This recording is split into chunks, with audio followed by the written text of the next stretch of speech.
It's happening this week. The federal government plans to auction 51 lots of personal effects belonging to Ted Kaczynski, the man more commonly known as the Unabomber. The belongings were seized from Kaczynski's infamous shack in the Montana wilderness, where he was arrested 15 years ago. There's his diploma from Harvard, where he enrolled at age 16, his sunglasses, his gray hooded sweatshirt. There's the bow and arrows he used for hunting, as Kaczynski slowly began to withdraw from society. But perhaps most chilling, there are his papers, thousands of pages largely devoted to thoughts about what he came to see as a society consumed by the evils of technology. Ted Kaczynski, now 68, is serving a life without parole prison term for killing 3 people and injuring 23 others during his years-long bombing spree. Proceeds from the auction will go to his victims. The government has posted pictures of Kaczynski's belongings on its Flickr internet site.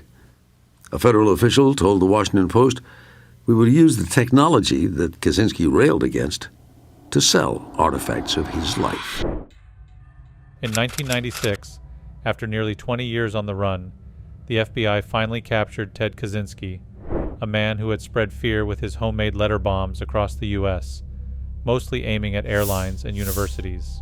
Known as the Unabomber, his attacks left 3 people dead and injured 23 others. He was meticulous in covering his tracks, and unlike other serial killers, had no desire for fame. Had it not been for specific details in his manifesto, he might never have been apprehended.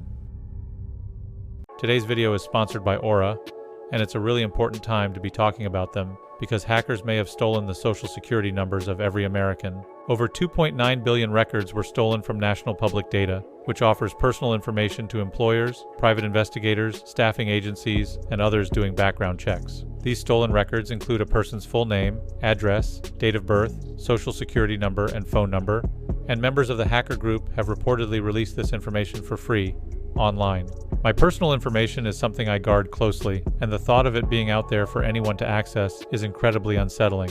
If you weren't taking precautions with your personal information online before, this should be a huge wake-up call.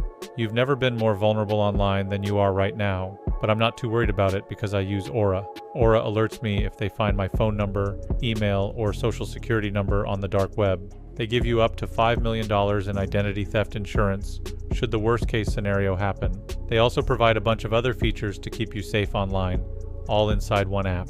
You can go to my link aura.com/evilunveiled to try 14 days for free. That will be enough time for Aura to find out if any of your personal data is exposed. I'm not leaving myself and my family vulnerable to data breaches, and if you don't want to either, you can go to aura.com/evilunveiled to try 2 weeks for free. Theodore John Kaczynski was born in Chicago on May 22, 1942, to Wanda Teresa and Theodore Richard Kaczynski, who came from a working-class background. His parents, both Polish Americans, were raised Roman Catholic, but later became atheists. They married on April 11, 1939, and welcomed a second son, David, 7 years later. At just 9 months old, Kaczynski suffered from extreme hives and spent months in a hospital alone.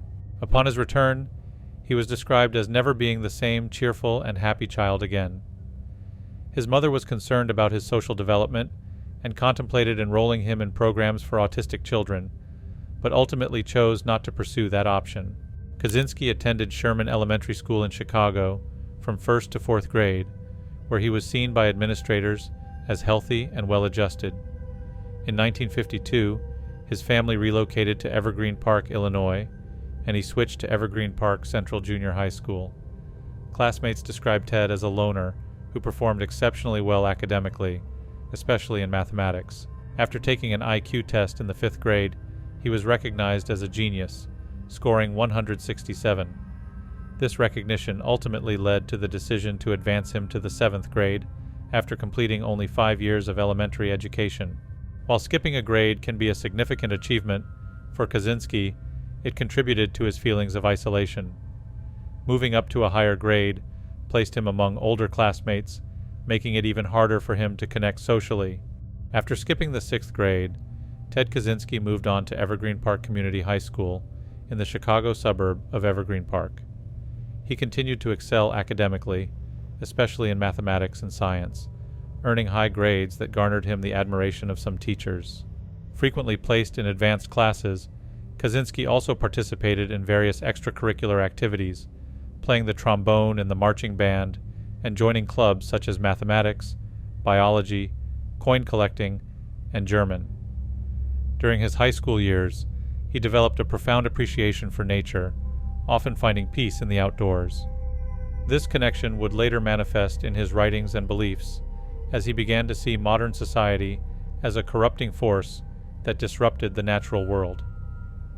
It was also during this time that Kaczynski began to cultivate critical views of society. As he became increasingly introspective and alienated, he started forming radical ideas regarding technology and its effects on humanity. He skipped the 11th grade, and by attending summer school, graduated at the age of 15. Ted was one of 5 national merit finalists at his school and was encouraged to apply to Harvard University. At just 15 years old, he was accepted and began attending Harvard on a scholarship in 1958 at the age of 16. At Harvard, Kaczynski pursued a major in mathematics, where he excelled in advanced coursework and engaged profoundly with intricate mathematical concepts. During his first year, he resided at 8 Prescott Street, a living space designed for the youngest and most intellectually gifted incoming students. For the next 3 years, he moved to Eliot House. His housemates and fellow students described Kaczynski as highly intelligent, yet socially reserved.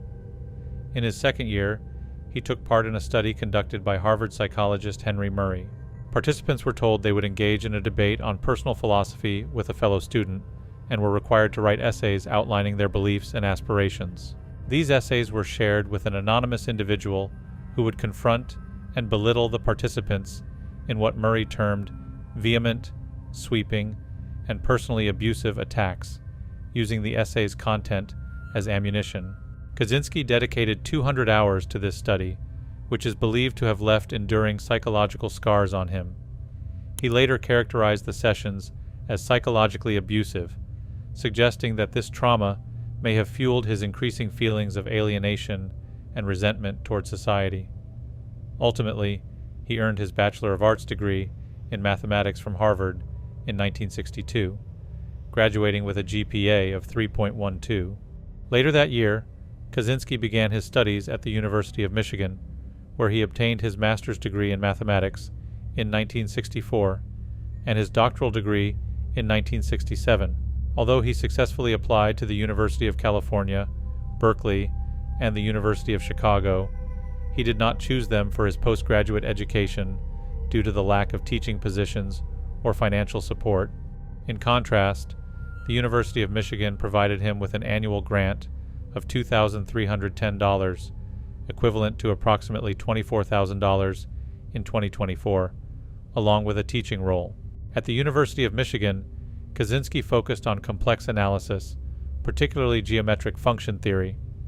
Professor Peter Duran described him as an unusual person, noting that he differed significantly from other graduate students. He was far more dedicated to his work and possessed a strong drive to uncover mathematical truths. Another professor, George Peranian, emphasized that Kaczynski's intelligence went beyond mere smartness. Over the course of his studies, Kaczynski received 1 F, 5 Bs, and 12 As in his 18 courses. In 1966, Kaczynski went through a phase lasting several weeks, during which he had intense sexual fantasies about being female and contemplated undergoing gender transition. He scheduled an appointment with a psychiatrist, but ultimately changed his mind while in the waiting room, opting to discuss different topics without revealing his initial reason for seeking help. Following this experience, he felt a surge of anger and contemplated violence against the psychiatrist as well as others he despised. Kaczynski later characterized this incident as a major turning point in his life. In 1967, Kaczynski's dissertation, Boundary Functions, earned the Sumner B. Myers Prize for the best mathematics dissertation at the University of Michigan that year. The same year, he became an acting assistant professor at the University of California, Berkeley, where he taught mathematics and made history as the youngest assistant professor in the university's history.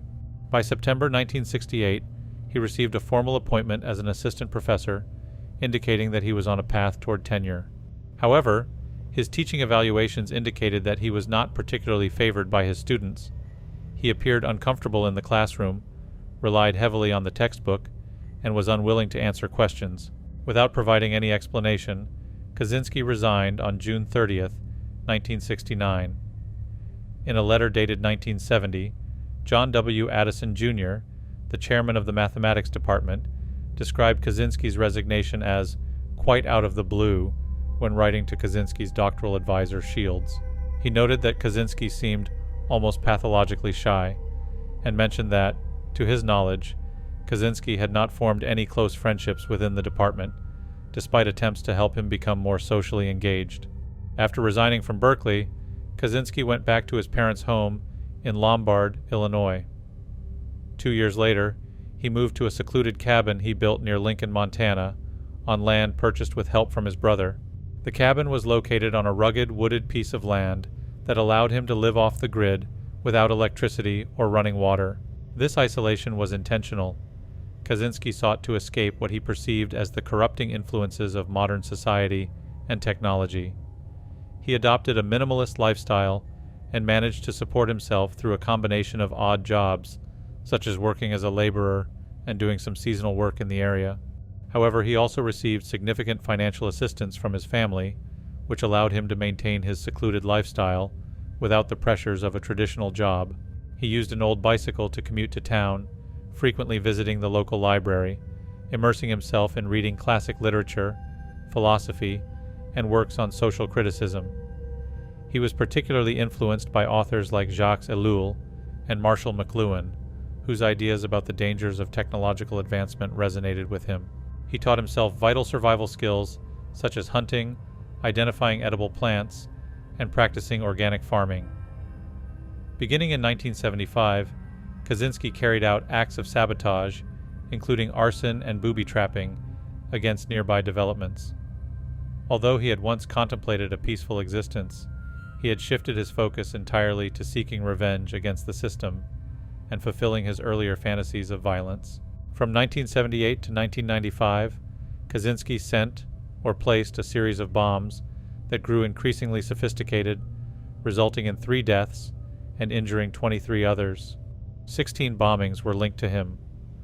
Although the construction of his devices evolved over time, many included the initials FC, which Kaczynski later claimed stood for Freedom Club, marked on internal components. He deliberately planted misleading clues within the bombs and took great precautions to avoid leaving any fingerprints. Prints found on some devices did not match those from letters attributed to him. The first bombing took place on May 25, 1978, at Northwestern University in Evanston, Illinois. Ted Kaczynski targeted an area that was bustling with activity, choosing to leave a small, homemade explosive device in the university's Technological Institute parking lot. The device was disguised inside a brown paper-wrapped package with an interesting twist. Kaczynski had set it up to appear as though it was intended for someone else. The package was initially addressed to Buckley Christ, an engineering professor at Northwestern University, although Christ was not involved in any conflict with Kaczynski or even aware of the situation. This was intended to mislead any investigators about the bomb's origin. A passerby found the suspicious package and brought it to university security. Terry Marker, a campus police officer, was tasked with inspecting it. When Marker examined the package and attempted to open it, the bomb detonated. Though the blast was relatively small, it caused minor injuries to Marker's left hand and arm, marking Kaczynski's first victim. Ted's second bombing took place almost a year after his first attack, on May 9, 1979. This time he targeted Northwestern University once again, choosing a specific building on campus, the Technological Institute. Kaczynski placed a bomb inside a cigar box and hid it in the school's Walter P. Murphy Engineering Building. The device was disguised as a piece of lost property and was rigged to detonate when someone picked it up. The package was eventually discovered by John Harris, a graduate student in the Department of Materials Science. Harris found the box which was labeled in a way that made it appear as though it was someone's forgotten property. Unaware of its deadly purpose, Harris opened the box, triggering the explosive. The bomb detonated, injuring Harris's hand as well as his face. Fortunately, his injuries were not life-threatening.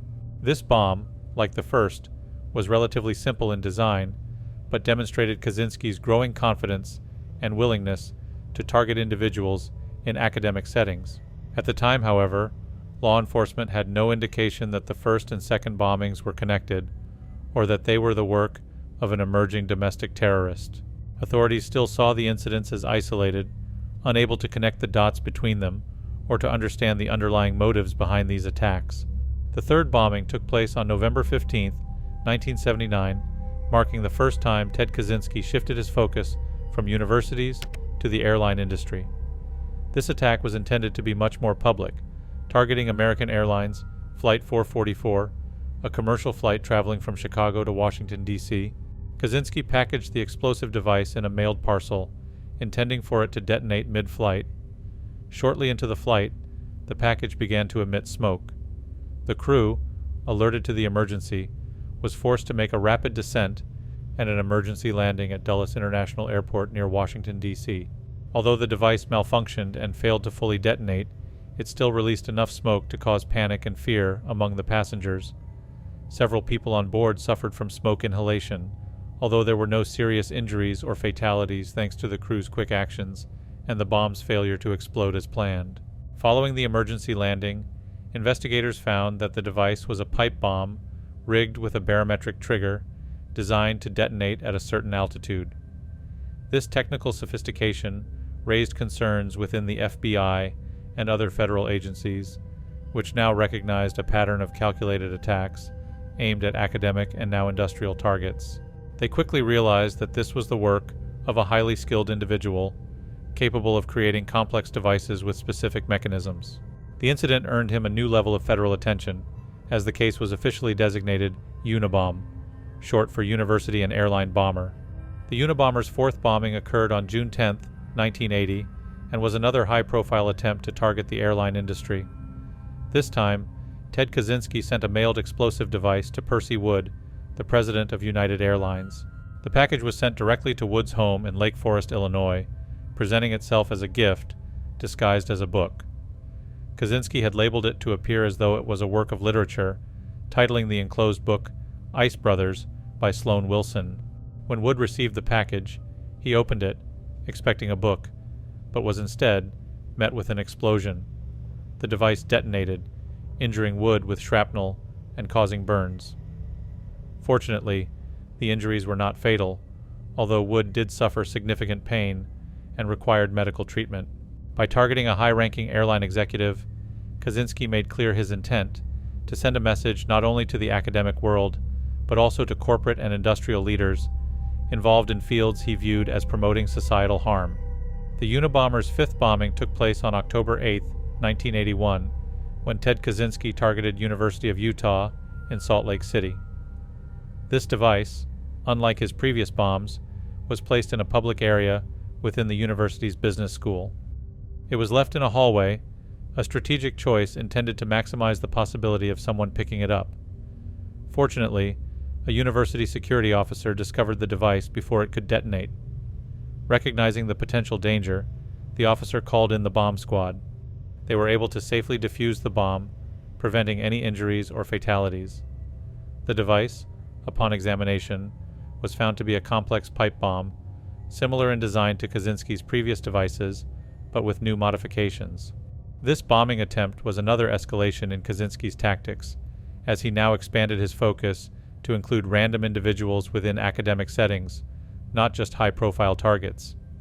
It also demonstrated his ability to adapt and refine his methods, moving from personalized attacks to planting bombs in public spaces. The next bombing occurred on May 5, 1982, this time at Vanderbilt University in Nashville, Tennessee.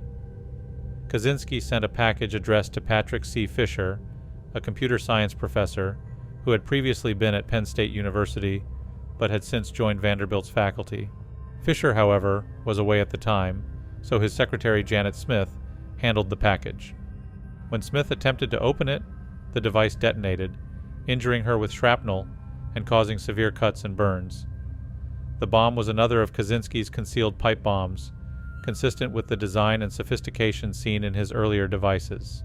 A little over 2 months later, on July 2, 1982, Kaczynski sent a package to Professor Diogenes Angelakos, an electrical engineering and computer science professor at the University of California, Berkeley. The package was addressed directly to Angelakos' office, making it another carefully targeted attack on an individual associated with technology and academia. When Angelakos attempted to open the package, the device detonated, causing injuries to his right hand and face. He sustained serious cuts, burns, and shrapnel wounds, which required medical treatment, but fortunately were not life-threatening. The bombing prompted a stronger security response within Berkeley and other universities, as it became apparent that Kaczynski was specifically targeting educational institutions and prominent figures within technology-related departments. Investigators intensified their efforts, but the Unabomber's methods were still eluding them. Reports indicate that multiple bombings and attacks suspected to be linked to the Unabomber occurred over the following 3 years, though none have been definitively confirmed as his. The next bombing that the FBI confirmed to be associated with the Unabomber took place on May 15, 1985. On that day, Kaczynski sent a package to UC Berkeley. John Hauser was in the university's computer science department when he opened the package, and the bomb detonated, resulting in severe injuries to Hauser, including the loss of 4 fingers, partial loss of vision in his left eye, and a severed artery in his right arm. 1 month later, Kaczynski attempted to bomb the Boeing company in Auburn, Washington. However, this bomb never detonated, as it was discovered by Boeing employees who noticed something suspicious about the package and notified law enforcement. He did, however, have a successful bombing. On November 15, 1985, when he targeted the University of Michigan with a bomb that injured 2 individuals, James McConnell, a psychology professor, and Nicholas Sweeney, a graduate student in the Department of Psychology. The bomb was disguised as a package and was sent to McConnell. Both he and Sweeney were present at the time and suffered serious injuries from the blast. McConnell sustained injuries that resulted in the temporary loss of his hearing, while Sweeney experienced shrapnel wounds. The first fatal bombing attributed to the Unabomber took place on December 11, 1985, when a bomb filled with nails and splinters detonated in the parking lot of a computer store in Sacramento, California, claiming the life of 38-year-old store owner Hugh Scruton. On February 20, 1987, another attack occurred when a bomb disguised as a piece of lumber exploded in the parking lot of a computer store in Salt Lake City, Utah, injuring Gary Wright. The blast severed nerves in Wright's left arm and sent over 200 pieces of shrapnel into his body. Witnesses reported seeing Kaczynski while he was planting the bomb in Salt Lake City, leading to the release of a widely circulated sketch depicting him as a hooded figure with a mustache and aviator sunglasses. Following a 6-year break, the Unabomber continued his work on June 22, 1993, sending a bombing that targeted Charles Epstein, a professor of genetics at the University of California, Berkeley. Epstein had received a package that appeared to be a manuscript submission for a scholarly publication. When he opened it in his office, it detonated, causing severe injuries. The bomb was constructed using a sophisticated design that included nails and shrapnel intended to maximize harm. The explosion resulted in Epstein suffering substantial injuries, including the loss of fingers on his right hand and severe damage to his left hand. He also sustained injuries to his face and body. 2 days later, the Unabomber carried out a bombing at Yale University that critically injured David Gelernter, a prominent professor of computer science. Gelernter opened a package that had been mailed to him, which he believed to contain a manuscript for review. The device was packed with nails and shrapnel, the Unabomber's signature approach of using improvised explosives to inflict severe harm. Gelernter survived the bombing, but he lost the use of his right hand, which was mangled in the blast, and he sustained shrapnel wounds throughout his body, including significant damage to his face. On December 10, 1994, the Unabomber carried out a bombing that resulted in the death of Thomas Mosser, a 50-year-old advertising executive. Mosser received a package at his home in North Caldwell, New Jersey. The package was designed to resemble a typical parcel, making it appear innocuous. Upon opening the package, the explosion killed Mosser instantly and left a significant amount of destruction in his home. In a letter to the New York Times, Kaczynski stated that he had sent the bomb in response to Mosser's efforts to improve Exxon's public image following the Exxon Valdez oil spill. This was followed by the Unabomber's final bombing on April 24, 1995, which claimed the life of Gilbert Murray, a 47-year-old businessman and the president of the California Forestry Association. In similar fashion, a seemingly harmless package was sent to Murray's home that caused a catastrophic explosion upon being opened, resulting to his immediate death. In 1995, Kaczynski sent multiple letters to media organizations detailing his objectives and insisting that a major newspaper publish his 35,000-word essay titled Industrial Society and Its Future, which the FBI referred to as the Unabomber Manifesto, without any alterations. He claimed he would desist from terrorism if his demand was fulfilled. The decision to publish the essay sparked controversy. However, Attorney General Janet Reno and FBI Director Louis Freeh advocated for its release, citing public safety concerns and hoping that someone might recognize the author. The manifesto, comprised of 229 paragraphs organized into sections, reflects Kaczynski's strong belief that modern technological society is inherently destructive to human freedom, individual autonomy, and the environment. He argued that industrialization and technological proliferation lead to dehumanization, societal control, and environmental harm. Kaczynski considered himself a revolutionary, aiming to alert the public to the dangers of technology and inspire a movement against it. After the publication of the manifesto, David Kaczynski and his wife, Linda, recognized unsettling similarities between his brother's letters and an earlier essay written by Ted. They spent 3 weeks examining years of correspondence for identifying clues before reaching out to the authorities. Once they were convinced that the Unabomber could be David's brother, they hired an attorney who enlisted a criminal profiler to analyze the letters and contact the FBI. At that time, agents were actively pursuing over 2,000 tips, and the profile of a reclusive individual living in the Montana woods did not fit their expectations, until expert linguists analyzed the letters in the essay, concluding they were likely authored by the same person. The Kaczynski family aimed to protect Ted from the risk of an FBI raid, similar to those at Ruby Ridge and Waco, as they feared a violent confrontation could result from any attempt by the FBI to make contact with him. After identifying Ted Kaczynski's connection to the bombings, investigators utilized information from David and other sources to narrow down potential locations. They learned that Kaczynski had a history of residing in the area of Lincoln, Montana, and through tips, surveillance, and knowledge of Kaczynski's lifestyle, agents were able to pinpoint the location of his cabin in the woods. On April 3, 1996, as they closed in on the site, they spotted Kaczynski outside the cabin, leading to his arrest without incident. Following his arrest, the FBI executed a search warrant on the cabin. Inside, they discovered a cache of explosive materials, completed bombs, and a wealth of writings that confirmed Kaczynski's role as the Unabomber, including what appeared to be the original type manuscript of Industrial Society and Its Future. Following his arrest, Kaczynski was charged with multiple counts of murder and other crimes related to his bombings. Initially, Kaczynski sought to represent himself, displaying a desire to control his narrative. However, he was ultimately assigned a public defender. Kaczynski's legal team, led by Montana Federal Public Defenders Michael Donahoe and Judy Clark, sought to pursue an insanity defense in an effort to avoid the death penalty, but Kaczynski rejected this approach. On January 8, 1998, he requested to fire his lawyers and hire Tony Serra as his attorney. Serra agreed not to use an insanity defense, and instead planned to base the defense on Kaczynski's anti-technology beliefs. When this request was denied, Kaczynski attempted suicide on January 9th. Sally Johnson, the psychiatrist who assessed Kaczynski, determined that he had paranoid schizophrenia, although the legitimacy of this diagnosis has faced criticism.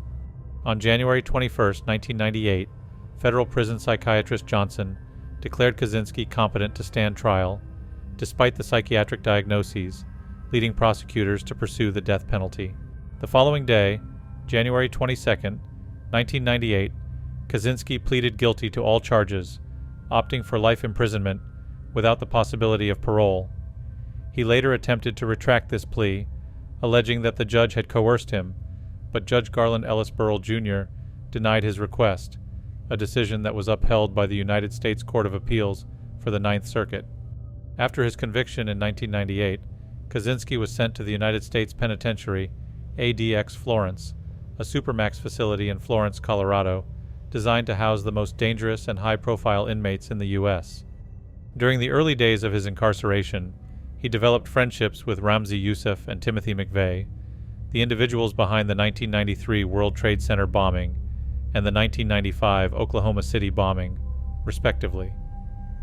The three discussed topics such as religion and politics, and their friendship continued until McVeigh's execution in 2001. In 2005, Kaczynski filed a lawsuit against the Federal Bureau of Prisons, claiming that the conditions of his confinement were unconstitutional and constituted cruel and unusual punishment. He argued that his lengthy isolation and the prison's restrictive conditions had detrimental effects on his mental health. The court ultimately dismissed his claims, reaffirming the legality of the prison's practices. In March 2021, Kaczynski was diagnosed with rectal cancer after reporting rectal bleeding. Subsequently, on December 14, 2021, he was moved to the Federal Medical Center in Butner, North Carolina. Kaczynski underwent biweekly chemotherapy treatments until March 2023, when he chose to stop all treatment due to adverse side effects and a grim prognosis. By May 2023, a prison oncologist observed that Kaczynski was depressed and recommended him for a psychiatric evaluation. At 12:23 a.m. on June 10, 2023, Kaczynski was discovered unresponsive in his cell, having hanged himself with a shoelace from a handicap rail. Prison staff promptly started resuscitation efforts, including chest compressions, which resulted in significant injuries to his rib cage. He was transported to Duke University Hospital in Durham, North Carolina, where his blood pressure remained low until he was pronounced dead at 8:07 a.m. Items from Kaczynski's cabin were auctioned off, with the proceeds contributing to the $15 million in restitution owed to his victims. Portions of the cabin were preserved and displayed at the Museum in Washington, D.C., which included a section dedicated to domestic terrorism.